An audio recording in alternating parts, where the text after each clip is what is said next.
Fala, gente. Júnior, fale, meu filho. Você sabe falar. Vai, Júnior, começou. Ó, gente, boa noite. Quando eu tô uma live toda pra falar igual a tagarela, ele depois briga comigo. Por quê? Porque eu não deixo ele falar. Mas é porque ele demora de falar. Fica olhando pra vocês, encantado com vocês. Boa noite.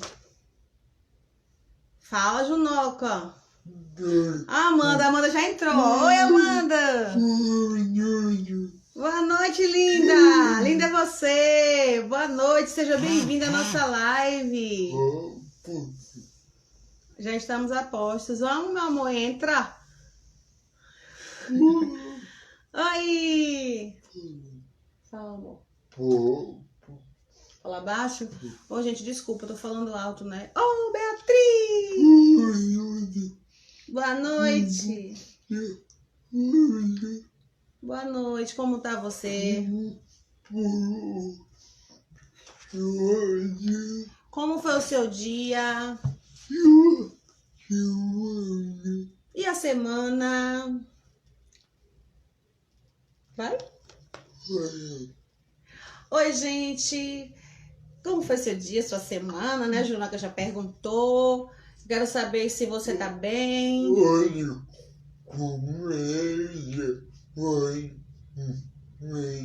Hoje começa mais um mês, verdade, Junoca?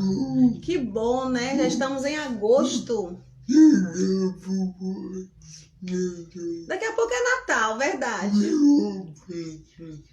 Ah, e o presente dele? Dobrado, viu, gente? Pois é. Olha lá, o nosso convidado já está presente. Nossa, ele é muito pontual. Vamos convidá-lo a entrar. Depois eu falo por que ele tem que ganhar 2 presentes em dezembro, viu? Fiquem aí até o fim, hein? Vai ser muito boa essa live.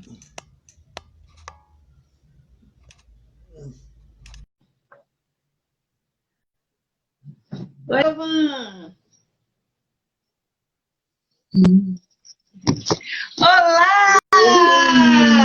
Boa noite! Deixa eu só posicionar. Nossa, essa live tão esperada, hein? Legal, boa noite, Junoca! Boa noite, Alana! Boa noite, seja bem-vindo! Opa, obrigado, Junoca, obrigado, Alana, que legal! Eu tô ouvindo aqui o papo aqui de vocês, eu tava ouvindo, o primeiro dia do mês, começando mais um mês. Olha, começo é sempre bom, né? Recomeço, começo, é uma ideia muito boa. É verdade. É muito bom. É muito bom, com certeza. Como é? Dezembro. Ah, ele falou que melhor do que agosto, só dezembro. Eu concordo.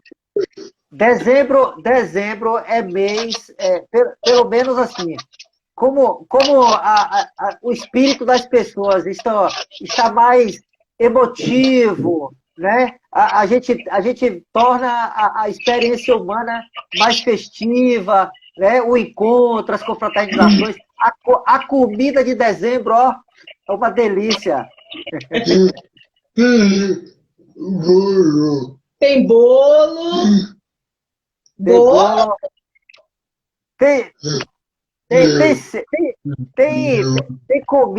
Tem comida na casa dos parentes, que é melhor ainda.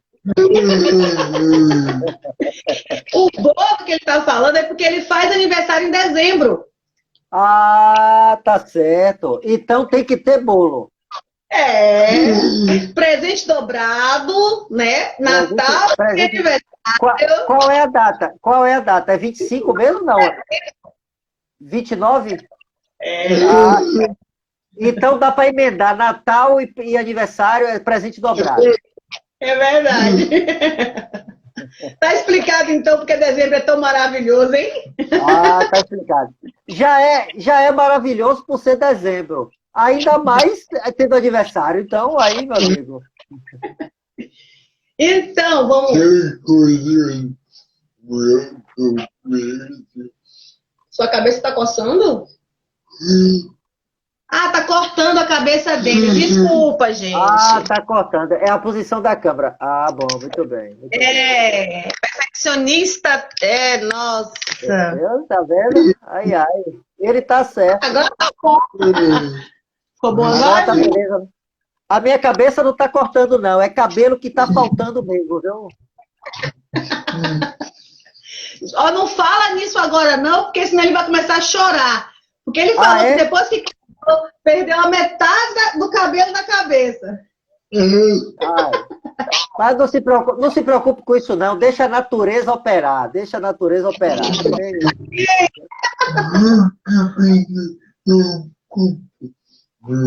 Qualquer coisa eu compro uma peruca. Boa, boa. Olha, tem as próteses agora. As próteses é uma técnica maravilhosa. Eu já passei usando aí uma prótese um bom tempo. Aí depois eu deixei pra lá e falei, ó, deixa aparecer minha careca aí, não tem problema. Mas, ó, é uma boa opção, viu, Juliana?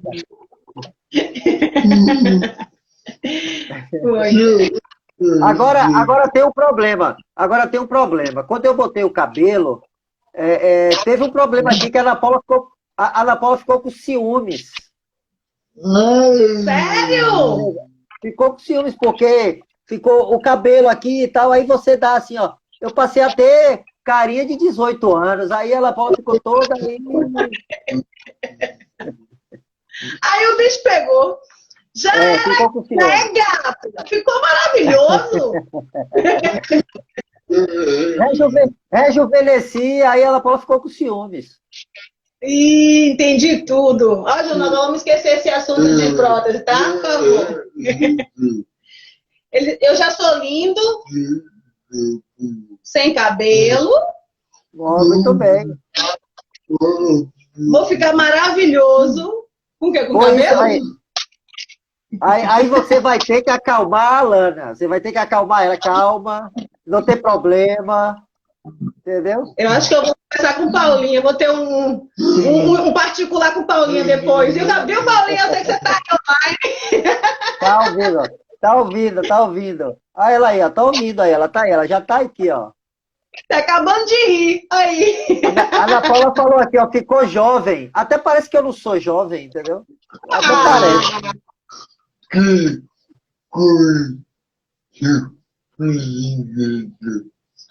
Ele tá lembrando aqui que você corre de bicicleta, você é atleta, né? Esportista. Olha aqui. Ô, Judoca. Se sente como adolescente. Tá vendo? Olha só, a bicicleta é um exercício maravilhoso, porque a gente se sente assim mesmo. Porque bicicleta é também brincadeira de criança, né?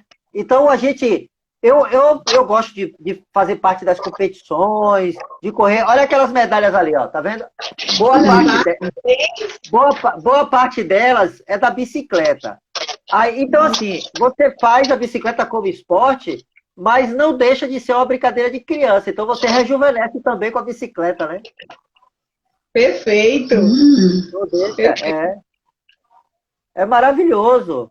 E assim, ó, e o bom que existem bicicletas e modelos de bicicletas que dá para todos poderem praticar, né? Inclusive as pessoas que têm limitações, né? Algum tipo de deficiência. Então isso é importante saber também, porque existem os vários modelos de bicicleta, né? E é possível, né? A gente só precisa ter mais espaços para a prática, né? Que aí é outro assunto. Mas é possível que todos posso usar a bicicleta, é possível. Maravilha. Eu acho que está todo mundo curioso em saber quem é Paulinho. Eu gostaria que Olha, Paulinho, uma pessoa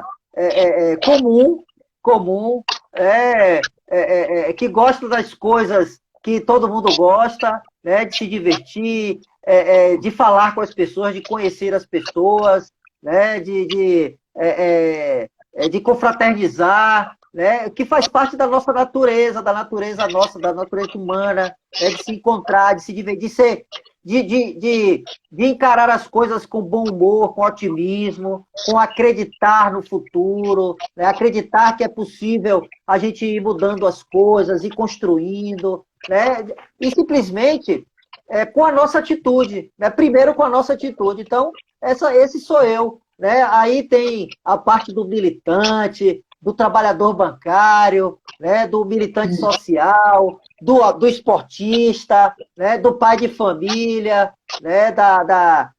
Enfim, os papéis que nós vamos assumindo, né? E que são papéis de todos nós, né? A gente assume diversos papéis. Então, assim, esse sou eu. Comum, mas sempre otimista, necessariamente, essencialmente otimista, né? E maravilhado, principalmente, com as oportunidades que nos chegam. Por exemplo, essa live aqui. Essa live é uma oportunidade. Encontrar vocês agora dessa forma, né? Porque antes a gente se encontrava presencialmente, agora a gente pode se encontrar dessa forma. Então, a gente tem que ser feliz agora aqui, se encontrando dessa forma. Porque logo, logo a gente vai poder se dar um abraço, né? E se encontrar novamente presencialmente. Não é? É verdade. Essa é a nossa esperança, né? Vamos viver num dia de e fazendo deste dia o dia, né? Exatamente. Ó, desse momento agora, eu estou com o Junoc e a Alana e isso é maravilhoso, entendeu? E além de a gente... Ó, e além da gente estar aqui, eu, Junoc, a Alana, estão aqui, ó, tá vendo aqui a Amanda, Freitas, Ana Paula, várias pessoas que estão entrando e olhando para a gente, enfim, mandando um coração, mandando um apoio, mandando um abraço. Então, isso é maravilhoso, é uma oportunidade. Ó, e outra coisa, é real, não é? É real. Você está aí, eu estou aqui, né, ligados aí pela tecnologia. Mas é real, estamos nos encontrando, não é? É verdade. E a gente também agradece a você desde já, desde sempre, desde o início, né, de ter aceitado o nosso convite, porque a gente sabe que realmente a sua agenda é uma agenda lotada. A gente acompanha você nas redes sociais, né, o tempo todo. Quase todo dia você faz live. Pois é, o famoso da live. Então, aí a gente fala, como é que ele acha um espacinho pra gente, nem que seja no final de semana, e olha nós aqui. Claro, né? Não, com certeza. Com certeza. E você falando de agenda, né, interessante. Assim, as coisas vão chegando pra gente também. Obviamente que muito é porque a gente assumiu alguns papéis, né, assumiu algumas posições. Mas outras coisas vão chegando. Agora, por exemplo, à tarde, eu corri para aqui porque até um pouco antes, um amigo meu veio de Quaraci e teve que ir para o hospital, enfim. Então, aquela assistência, né, aquela indicação, aquele afago também, então é necessário. Então, as coisas vão chegando também, a gente vai tratando, né? E faz parte, faz parte. Eu penso assim, se a gente pode contribuir, por que não? Né? Por que não? Então, assim, as tarefas, elas não são poucas, elas não são poucas. Mas, assim, ó, ao passo que a gente vai conseguindo fazer, ajudar, indicar, sabe? Isso é uma alegria enorme. Então, assim, se a gente pode, eu acho que a gente deve fazer. É por isso que a agenda também, às vezes, fica um pouco corrida, mas eu não ligo não, viu? Eu não ligo não. Quando a gente consegue resolver, a gente fica feliz. Quando a gente não consegue, a gente fala assim, olha, hoje não deu, amanhã a gente consegue. E vai tratando, entendeu? E vai tratando, é assim mesmo. É isso aí. Vamos lá, Jonoca. Eu sei que sua língua tá coçando, hein? E aí?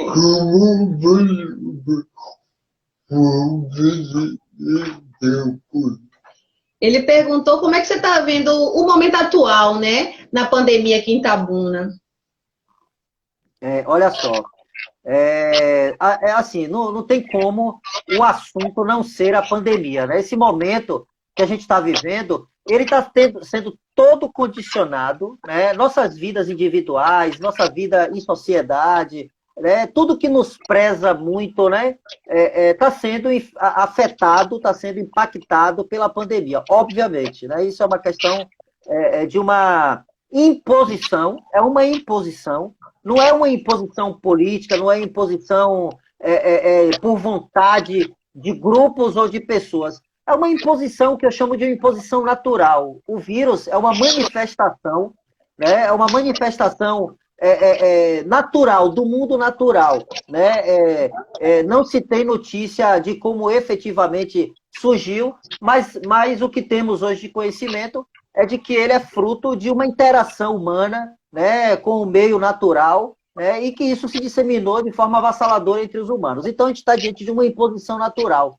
E a gente precisa, primeiro, compreender isso, né, e aceitar isso. Né? O processo de aceitação é importantíssimo, porque fica muita coisa sendo politizada, muita discussão, muito debate, né, do campo político, no campo do achismo, no campo da ciência, né, do descrédito na ciência, de quem estuda para saber efetivamente o que está ocorrendo, né, o que ocorre, o que é o vírus, qual é o comportamento dele. Então, as pessoas acabam negando a ciência. Então, a gente está vivendo esse debate, né, e esquecendo efetivamente de tomar atitudes individuais fundamentais para a gente enfrentar esse problema. Então, assim, o momento, como é que eu vejo o momento?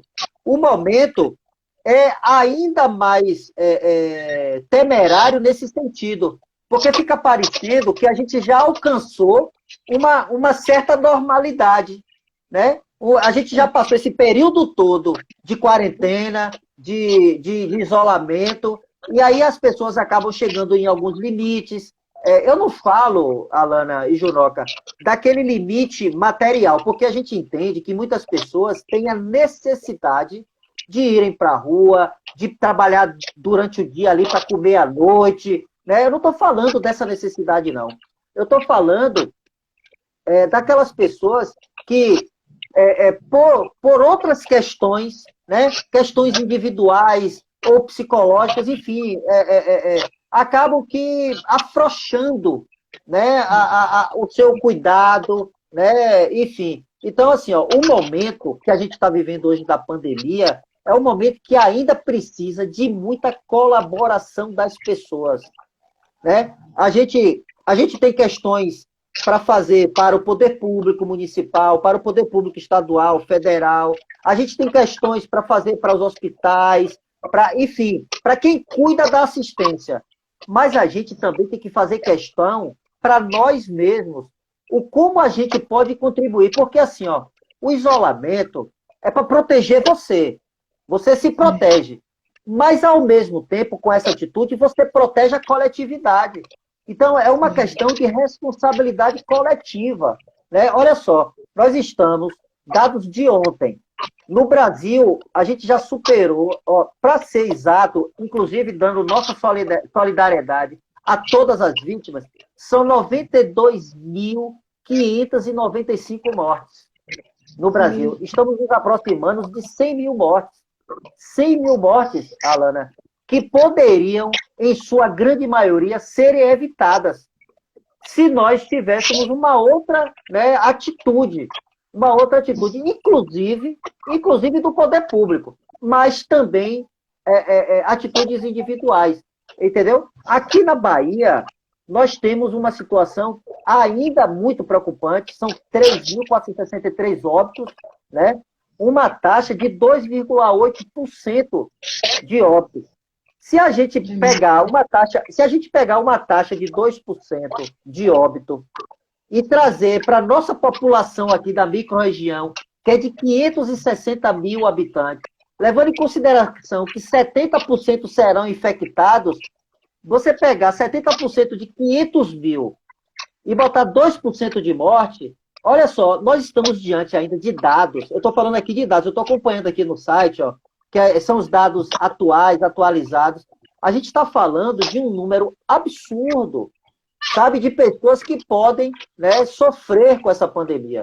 Então, o momento, Junoca, é ainda de muito cuidado, de muita responsabilidade, de muita solidariedade, né? Porque você se cuida e cuida do outro, né? Agora, a gente também precisa continuar questionando as ações, né, do poder público, porque é importante, né, ações de assistência, de prevenção, de controle, né, como por exemplo, as testagens. Você sabe que a gente acompanha, né, tudo isso. Muitas ações vêm sendo desenvolvidas, outras precisam melhorar, né? E muito, e muito. Enfim, então, um momento, infelizmente, eu queria trazer uma outra notícia. Até tem, viu? Porque, por exemplo, a Rússia acabou de anunciar que já vai fazer vacinação em outubro, né? A gente tem vacinas a gente tem vacinas no Brasil sendo desenvolvidas e já está previsto aí para o início do ano que vem, né? Final de dezembro, início de janeiro, né? Já tem também outras iniciativas lá na Inglaterra, né? Com vacinas também próximas de já serem, né, possíveis de serem usadas. Então, assim, são as boas notícias diante dessa tristeza, né, dessa tragédia que nós estamos vivendo. Então, ainda é um momento que inspira muito cuidado, né, muita paciência, né, e muita crença de que a gente vai vencer. Mas a gente vai vencer assim, ó, se ajudando, conversando, dialogando, buscando esses contatos, mas de maneira segura, de maneira tranquila, de maneira feliz, que é possível, não é?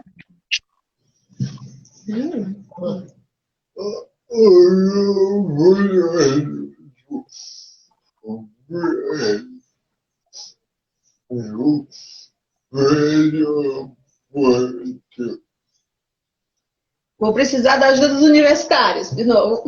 Só um minutinho. Ah, tranquilo, tranquilo. Comércio? Ah, tá. O que que você acha da reabertura do comércio nesse momento? Ele gostaria que você assim, falasse da nossa cidade, né? Assim, em Itabuna. Itabuna. Olha só, Junoca, eu fiz parte do comitê de crise, né? Faço parte, né? Porque ele ainda não foi oficialmente desligado. Mas, infelizmente, nós acabamos, a partir de determinado momento, não se reunindo mais, infelizmente. Mas a gente continuou, né, fazendo nossas participações nas audiências públicas, nas reuniões, nos debates, enfim, e nas nossas visitas, que com muito cuidado, né, com muita preocupação, a gente vem fazendo ainda. Mas lá, nós começamos a discutir muito a questão do comércio, né, desde o início, desde o dia 13, 14 de março, quando a gente teve o primeiro caso aqui. E logo depois, acho que no dia 19, se eu não me engano, houve o primeiro decreto para fechamento, né, do comércio, enfim, tudo que a gente acompanhou. Foram medidas absolutamente necessárias, importantes, e que naquele momento era o que devia ser feito. Olha só, nós chegamos a um grau de sucesso que muitas vezes as pessoas não reconhecem porque não param para analisar. Se a gente fazer um comparativo da curva de crescimento da pandemia aqui em Itabuna em relação a outros municípios que não tiveram o mesmo cuidado, nós vamos verificar que Itabuna, ou se a gente fizer uma comparação com Ilhéus, por exemplo, em Ilhéus, a ascensão da curva ela foi mais rápida, ela aconteceu antes do que Itabuna. O que isso significa? Significa dizer o seguinte, que as medidas adotadas naquele princípio da pandemia aqui em Itabuna, de fechamento do comércio, por exemplo, e do transporte, foi fundamental para a gente ganhar um tempo da ascensão dessa curva da pandemia, né? Ou seja, do número de infectados, da transmissão do vírus aqui em Itabuna. Então, isso gerou uma situação paradoxal. O que é isso? Chegamos a um nível de que não houve o crescimento e, por causa disso, as pessoas começaram a acreditar que era possível abrir o comércio. Está entendendo? Agora, segundo os especialistas, ainda era preciso manter esse nível de isolamento, esse nível de distanciamento. Né? Que com a abertura do comércio, com a circulação das pessoas, poderia voltar a ter uma pressão muito grande sobre o nível de transmissibilidade, de infecção do vírus. Vocês estão entendendo? Então, assim, só que aí tem um efeito colateral importantíssimo dessa medida, que é o desemprego, né? Que é essa situação toda de muita incerteza, muita insegurança, empresas fechando, outras empresas tendo que demitir parte dos seus funcionários, a questão da renda, né? Enfim. Obviamente que a gente precisou também buscar alternativas para ter uma segurança econômica maior, que desse sustentabilidade a esse sistema de isolamento, de fechamento do comércio. Infelizmente, sem querer entrar aqui no mérito da discussão política, mas não houve uma ação efetiva, principalmente daquele que pode, né, estabelecer essas políticas, como o governo federal, de dar ao micro e pequeno empreendedor, por exemplo, a condição dele sobreviver, né, de ele sobreviver. Eu não estou falando aqui de dinheiro gratuito, não. Estou falando aqui de linhas de crédito que muitos países adotaram e que aqui deixou de ser adotado. Está entendendo? Então, assim, são vários fatores, né, que poderiam fazer com que a gente tivesse uma adesão e uma tranquilidade maior do comércio. Por que eu estou dizendo isso?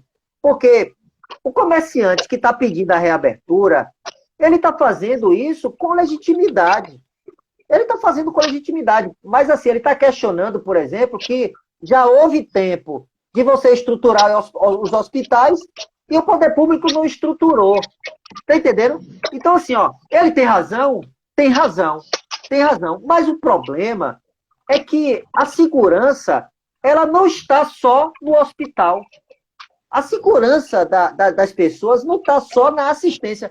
Imagina você, Alana, que, olha, abriu o comércio porque agora a gente já tem 20 leitos de UTI. Abriu mais 10 leitos de UTI. Abriu mais 10 leitos de UTI. Quem quer ir para UTI aí? Entendeu? Então, assim, então eu vou sair porque agora tem mais 10 leitos de UTI. Então, assim, eu não quero ir para UTI. Eu sinceramente, não desejo que ninguém vá para UTI. Eu não desejo que ninguém passe por um processo de intubação, por exemplo. Então, o que vai dar segurança para a gente não é mais UTI. O que dá segurança para a gente é obedecer os protocolos médicos e sanitários. É distanciamento, é isolamento, até que a gente tenha uma vacina. Tá entendendo? Então, o comércio, a meu ver, sinceramente, não está preparado, né, para essa abertura. Não está preparado. Por quê? Não tem colaboração das pessoas, as pessoas não ajudam, né? E grande parte do comércio não está preparado estruturalmente para fazer o distanciamento. Eu visitei, eu peguei aqui, saí meia hora, sabe, faço a visita no centro da cidade, peguei meu carro, circulei alguns comércios dos bairros, e a gente tem um comércio que não tem estrutura para fazer distanciamento. Imagina você, um supermercado de bairro. Como é que você vai fazer distanciamento no supermercado de bairro? Como é que você vai fazer distanciamento em uma loja que tem 2 metros quadrados, 5 metros quadrados, né? E que muitas pessoas... O cara já está afogado, né? Porque não consegue vender. Ele vai deixar o cliente lá fora, né? Não entre não, tal. Quer dizer, é uma pressão muito grande. Entendeu? Então, assim, ó, eu acredito que as medidas legais, elas ainda são necessárias para a gente manter um nível de segurança.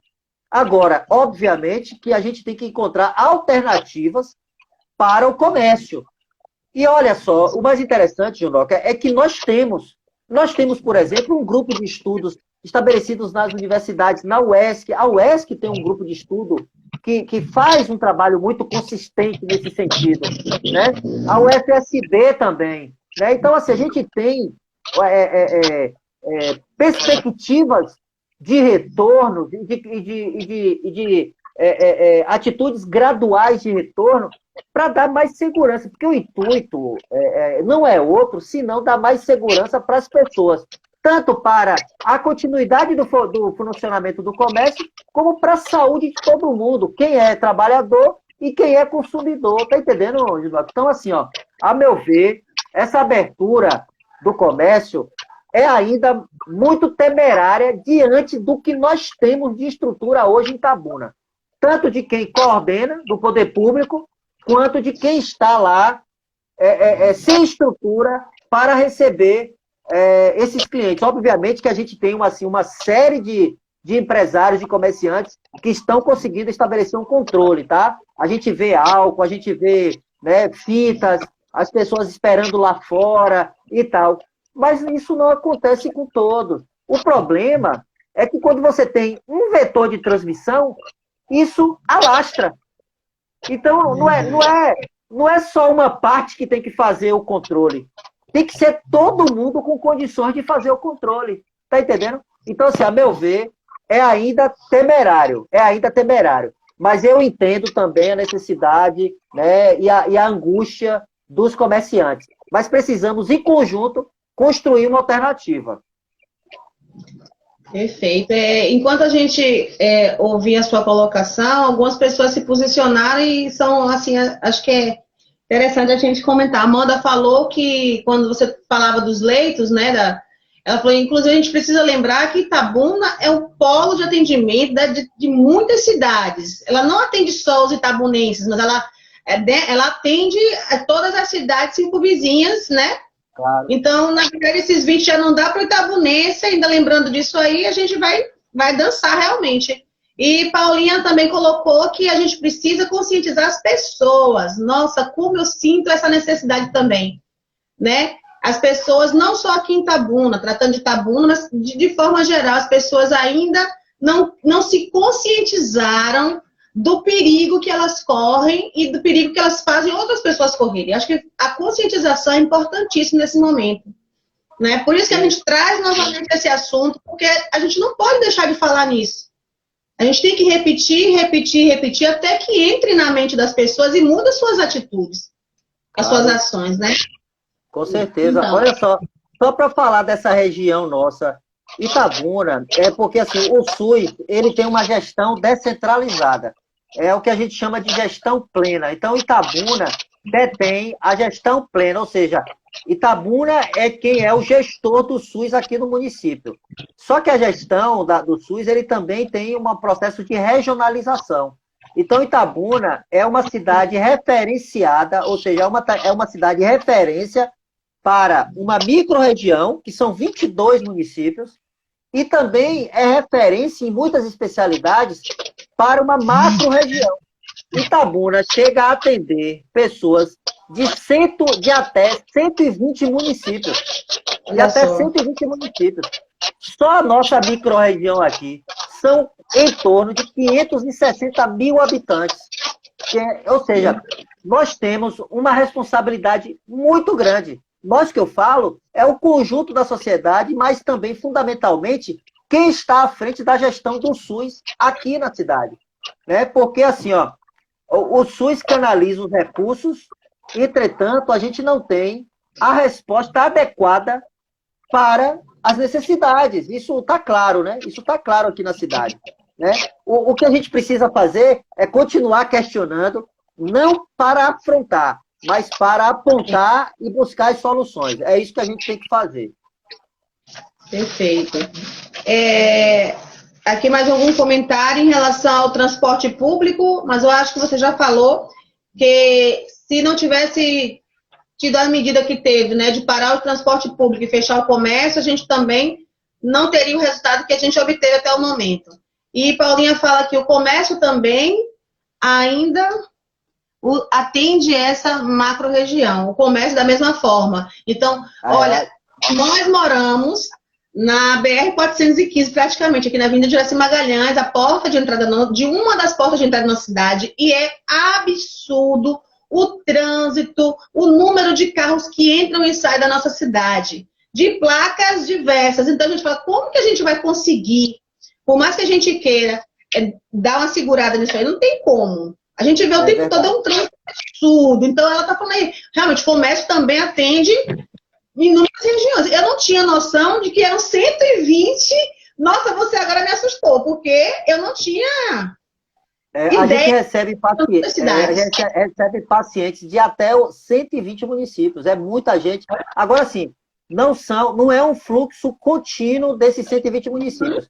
O que a gente tem de fluxo contínuo aqui é da micro-região e algumas especialidades da macro-região, tá bom? Agora, o que está acontecendo nesse momento em que a rede está muito pressionada, a rede de assistência está muito pressionada por causa da Covid-19, então a regulação, que é o sistema que faz essa canalização, né? O fluxo de pacientes de um local para o outro, e está fazendo esse fluxo para Salvador, para Conquista, para Ilhéus, de modo que a gente tem o atendimento, porque a gente tem que concentrar nisso. A população tem que ter o atendimento. Então, essa é a preocupação. Agora, o mais importante de ter o atendimento é você estabelecer a prevenção. Né? É o que temos de mais eficiente hoje, é a prevenção. E isso a gente tem que aí enfatizar bastante, Alana. Né? Prevenção, gente. Usa máscara, a asepsia, fique em casa o máximo que puder. Se tiver que sair, saia o mais breve possível, retorne, né? Para a gente dar oportunidade para aqueles que precisam sair para trabalhar, para comer, para viver, que eles possam sair, entendeu? Então, assim, a gente que tem a possibilidade de fazer o isolamento, que a gente faça. Porque assim, ó, é com solidariedade que a gente vai vencer a crise. Sem solidariedade, o ser humano não caminha. Palavra linda e que traz resultados quando colocado em prática, né? Solidariedade.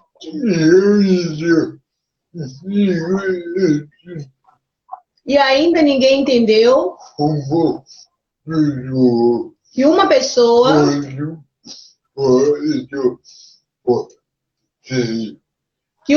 pode passar para no mínimo 3. Exatamente. O índice de transmissibilidade é grande. Ele é grande porque o vírus, ele inclusive, já há estudos que ele pode ser transmitido a até 8 metros de distância. Para você ter uma ideia, ou seja, nós que eu estou falando, o meio científico ainda estuda o vírus, né? E estuda tanto do ponto de vista de como ele se comporta no organismo, como ele se comporta também no meio ambiente. Ou seja, nós ainda já aprendemos bastante sobre o vírus, mas ainda estamos aprendendo sobre ele, né? De modo que a gente, né, precisa adotar as medidas que estão aí. Né? Isso é importante.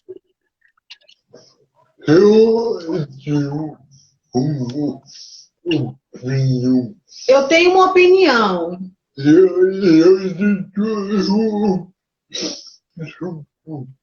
De novo.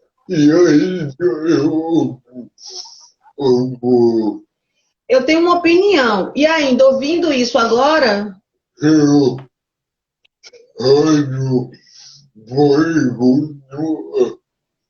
Eu acho que... Pega no ar? Ele acha que pode ser pegado no ar, esse vírus.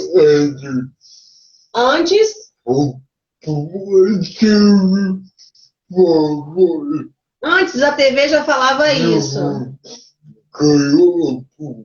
Depois calaram a boca. E agora voltou. BBC? A BBC? Matéria da BBC. Sim, sim. Sobre essa transmissibilidade do vírus, não é isso? Isso. Então, olha, Nilton. A BBC falou. Agora. E agora pega no ar. Exatamente. Olha só. Você tem uma ideia, os estudiosos, na maioria, o consenso é de que a gente precisa fazer o distanciamento de 2 metros. Mas já há artigos falando, né, que, na verdade, até 8 metros você tem um alto risco de contrair. Ou seja, é o que o Junoca está falando mesmo. É pelo ar. Porque as micropartículas, elas têm, dependendo da condição do vento, do ambiente, se ele está fechado, se ele está ventilado ou não, né? E até mesmo na rua. Por exemplo, a prática de esporte. Você sabe que eu gosto do esporte, né? Da bicicleta, de corrida. Então, assim, ó, o que tem de estudo sobre a prática do esporte? Na prática do esporte, você tem uma respiração mais consistente, né? você fica mais ofegante, né? E geralmente, num esforço maior da respiração, você expele mais micropartículas, porque você está no exercício mais contínuo da respiração. Então, por exemplo, você está pedalando ou correndo. Então, aquele ambiente atrás de você está com suas partículas suspensas no ar. Então, quem vem atrás já está se deparando com aquelas partículas. Olha, isso são estudos, não é achismo. Então, o que você está falando aí, pega no ar mesmo. Pega no ar. É isso mesmo, João, que você está falando. Parabéns, ele falou. Parabéns, alguém que concorda comigo. Tá certo. Ó, eu concordo. E eu concordo com você em outras coisas também, principalmente quando eu vejo os seus posts sobre acessibilidade. Eu acho que são posts assim, ó, muito legais, porque alguns, eles são leves, mas eles comunicam uma situação que a gente ainda tem muito a melhorar, que é a questão da acessibilidade. Então, eu concordo com você também em muitas outras coisas.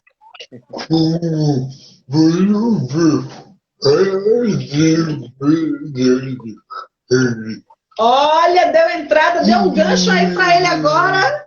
Então, Eita. como você vê a acessibilidade em nossa cidade? Ó. Eu tenho a minha opinião, que é horrível, mas ele quer saber a sua opinião sobre isso. Desculpa. Desculpa?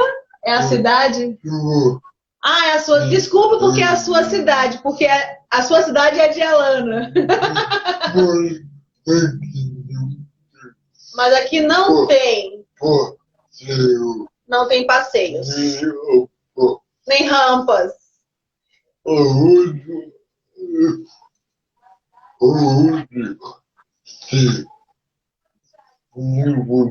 Aonde tem um negócio? Um comércio? Uma loja?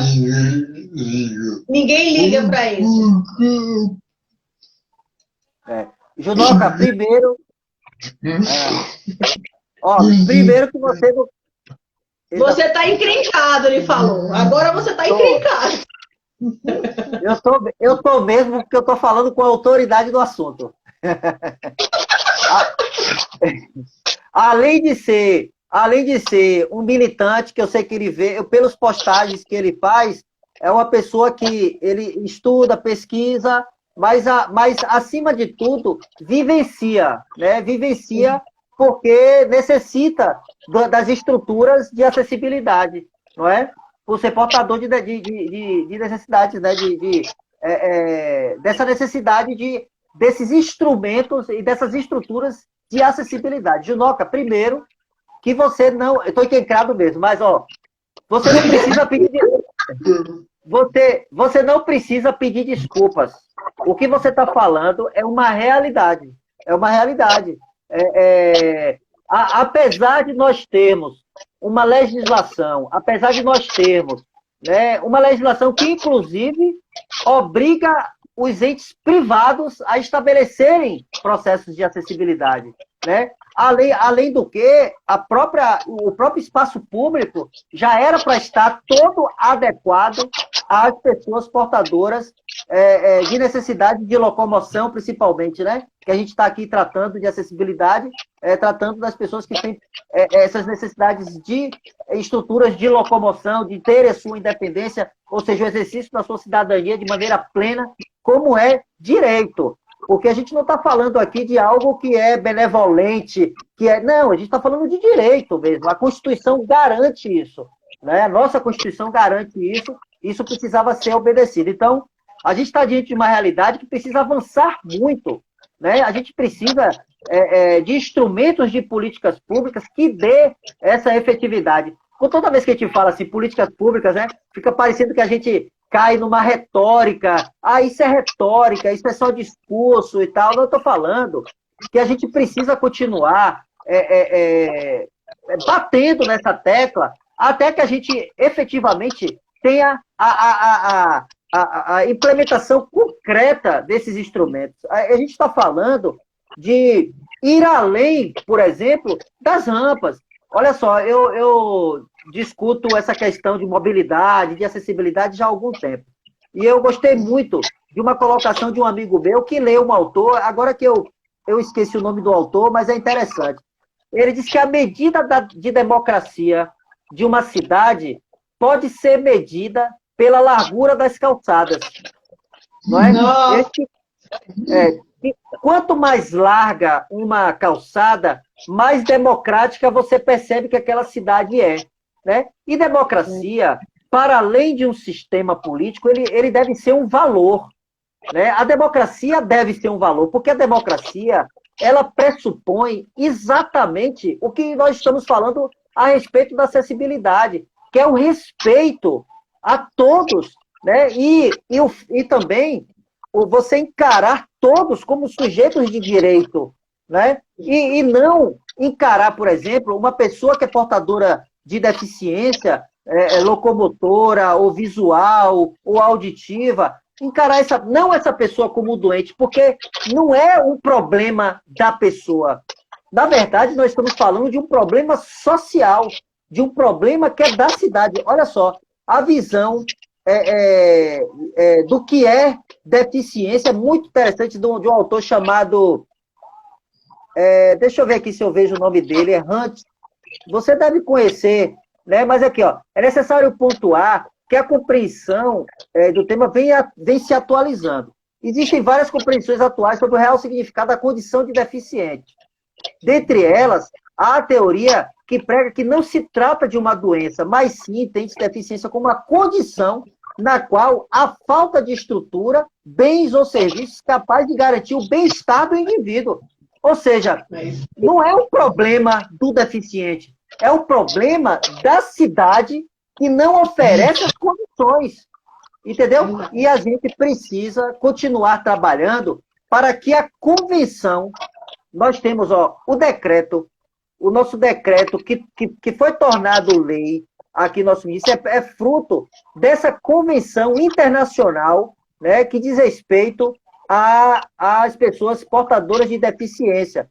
Eu só vou ler um ponto, reconhecendo que a deficiência é um conceito em evolução e que a deficiência resulta da interação entre pessoas com deficiência e as barreiras devidas às atitudes e ao ambiente que impedem a plena e efetiva participação dessas pessoas na sociedade, em igualdade de oportunidades e demais pessoas. Ou seja, nós temos um conceito em evolução, mas um entendimento de que, na verdade, a deficiência ela não é uma condição individual da pessoa, mas sim da condição social ou estrutural de uma cidade que impede essa pessoa de ser livre.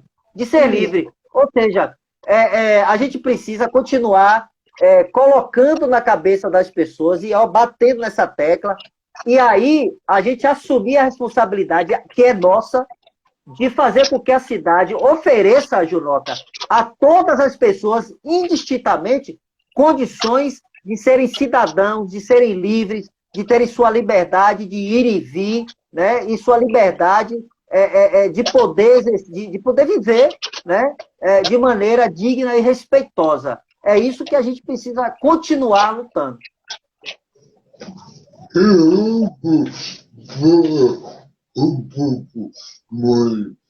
Eu vou falar um pouco mais. Um pouco mal?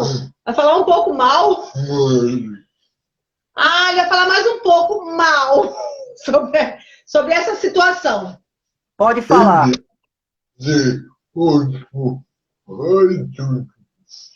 Aqui eu descobri 8 associações de deficientes que não fazem merda nenhuma.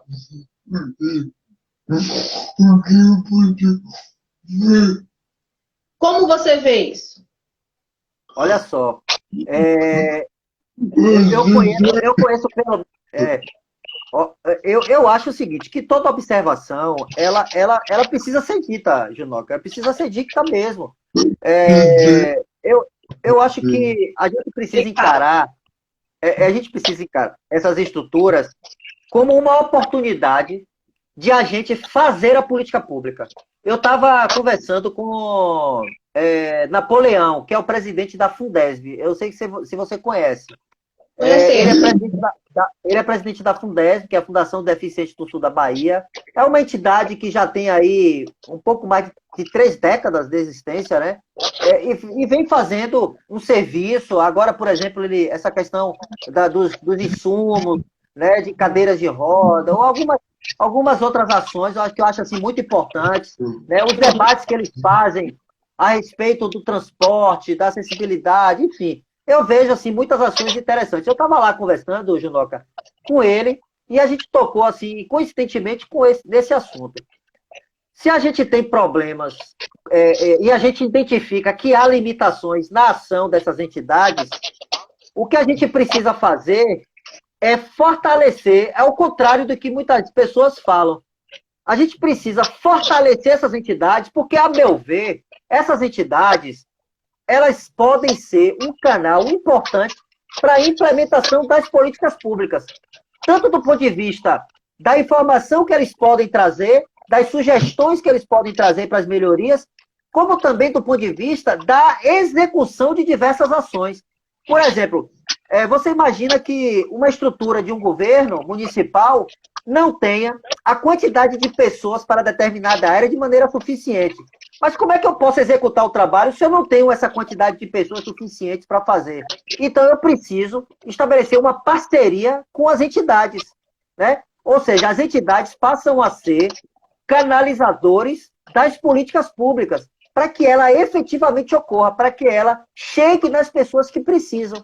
Tá entendendo? Então, assim, a gente sabe que muitas delas podem passar e devem passar por problemas, alguns problemas de gestão, outros problemas de estrutura, outros problemas de condução.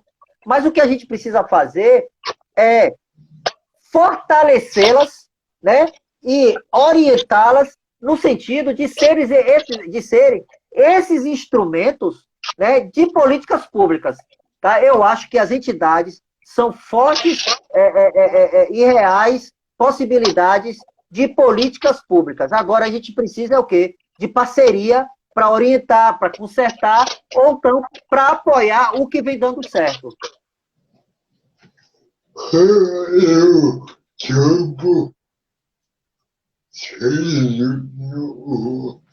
Eu ia saindo na rua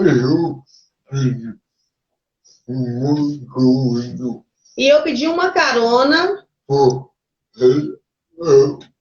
para uma dessas associações que tem um carro próprio. E aí ele negou. E aí o questionamento que ficou foi: se a associação foi feita para serviço de pessoas com mobilidade reduzida como eu, o que vocês fazem com o carro? Manter ele na garagem? E, na verdade, nesse momento ele precisava. Então, aquilo chamou a atenção dele e ele ficou muito chateado com isso, sem conseguir entender. E aí ele fez o questionamento e só obteve um ombrozinho como resposta. É realmente uma situação ruim, é uma situação que não era para acontecer. Agora, sim, a gente precisa compreender que muitas vezes há um impedimento ali prático, de ordem prática, há um impedimento de ordem logística. Eu não estou dizendo que foi efetivamente o seu caso. Sim. A gente precisa entender, porque às vezes uma atitude anula outras várias ações que já foram feitas. Está entendendo? Eu não discordo que você tenha ficado chateado, porque realmente é uma situação que precisa ser analisada. E se eu fosse da entidade, eu acolheria a sua observação e trataria de melhorar. Olha, como é que eu posso servir aqui dessa forma, melhor, dar a atenção que vocês precisam, tá entendendo? Agora, o que a gente não pode perder de vista é que aquela associação, ela pode ser melhorada. ela pode ser melhorada para efetivamente servir, entendeu? Para a gente não perder a oportunidade. É. Ele acabou de dizer que se a associação desejar isso, né? Claro. O problema é que aqui tem 8 associações e ninguém fala com ninguém. O que ele descobriu é que uma saiu de dentro da outra. E ele não entendeu por que elas não se juntam, se elas não se fortalecem, se elas estão brigando pela mesma causa, por que elas se separaram, entendeu? Então foi esse o questionamento quando ele visitou as associações. Claro. Mas é isso, Olha só, essa fala vai ficar com certeza de fortalecimento, de reflexão, inclusive para elas também que vão assistir. Né? Para todas elas. Inclusive, você já está me dando com essa sua colocação aí, que eu acho importantíssima, essa sua observação de elas não se comunicarem. Vocês já estão me dando uma sugestão de uma defesa que a gente precisa fazer, né? Como é que elas podem se comunicar, se ajudarem e formar uma rede de colaboração, de complementariedade, de solidariedade. Olha só, é uma ótima sugestão e eu vou começar a colocar esse debate, sim. Eu acho que é importantíssimo. Pode nos convidar, hein? Quanto tempo nós temos? Olha, nós temos menos de 3 minutos. Nossa, passou muito rápido, Junoca. Muito gostoso esse papo. Se você quiser... Vamos precisar de mais umas 10 lives aí. A gente não sabe como é que tá o seu tempo aí. Se você quiser, a gente dá o repeteco aí, vai pro segundo tempo. Eu na verdade, eu tenho que terminar um documento. Eu tô na tela. Pergunta, né, em 2 minutos. Bora. O ano eleitoral, em ano de tantas mudanças por causa da pandemia, né? O que traz de novo e o que deve ser tido como prioridade na retomada da nossa sociedade? É verdade. O ano eleitoral diferente, né? Diferente porque a gente está com esse contato reduzido, mas assim, com muitas perspectivas, né? Porque, primeiro, porque a gente tem um nível de carência muito grande em vários setores, então, assim, eu acho que o período eleitoral, ele é também um período para uma reflexão de um novo começo, né? De uma retomada, de uma reconstrução, tá certo? Então, eu acho que, no fundo, todos nós temos a crença de que é possível fazer, de que é possível realizar. É por isso também que a gente está participando, que a gente se dispõe a participar. Então, eu acho que a gente encara o ano eleitoral também com uma possibilidade, Alana e Junoca, de uma retomada, de uma reconstrução, de a gente colocar muitas correções naquilo que precisa ser consertadas, mas também fortalecer aquilo que vem dando certo, né? E principalmente ações e atitudes de entidades, de pessoas, enfim. Mas eu acho que é uma oportunidade tremenda de recomeçar e de reconstruir. Maravilha, tomara, viu? Que a mentalidade das pessoas tem sido abertas para essa questão. Com certeza. Agora a palavra é toda sua. 1 minuto. 1 minuto. Olha só, foi assim. Use como você quiser. Legal. Junoca, obrigado demais, cara. Foi muito bom te encontrar aqui.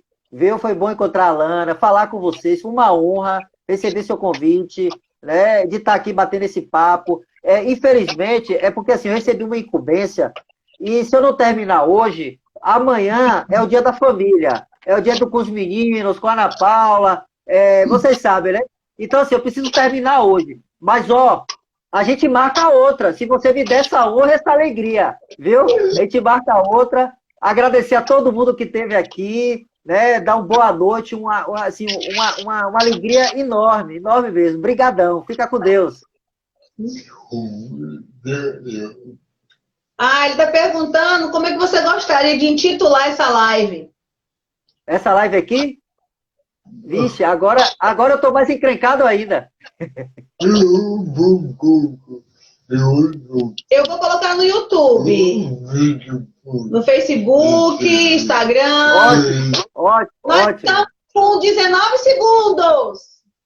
Ótimo, ótimo. Olha só, você dá um título lá, que eu já de pronto vou gostar. Dá um título lá para nossa live. Gente, foi maravilhoso. Obrigada. Um beijo, Paulinho. Boa